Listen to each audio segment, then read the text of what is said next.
Recuerdo mi camino, necesito campos verdes donde poderme estirar y mirar hacia lo lejos y sentir a mis pulmones respirar.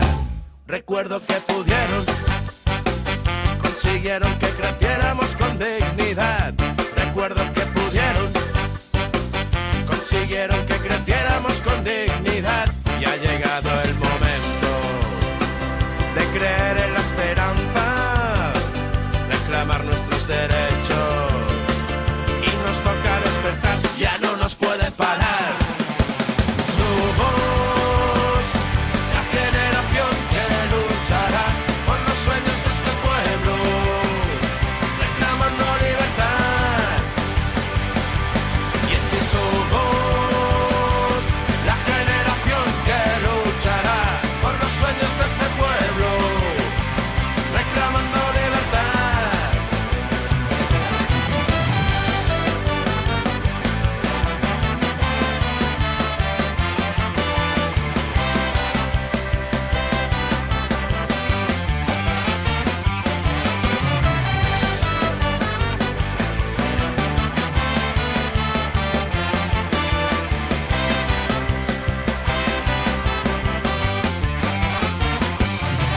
Después de una dictadura lucharon por la enseñanza pública y de calidad.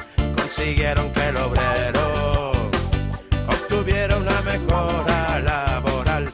Recordemos que pudieron, lo importante es que creyeron en su verdad. Recordemos que pudieron, lo importante es que creyeron en su verdad. Y ha llegado el momento de creer en la esperanza, no dejaremos que caiga y nos toca despertar, ya no nos pueden parar.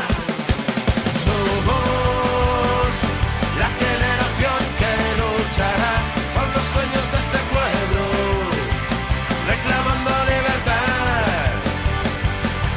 Y es que somos la generación que luchará por los sueños de este pueblo, reclamando libertad.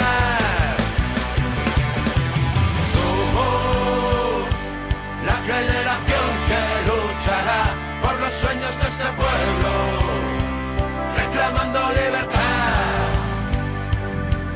Y es que somos la generación que luchará por los sueños de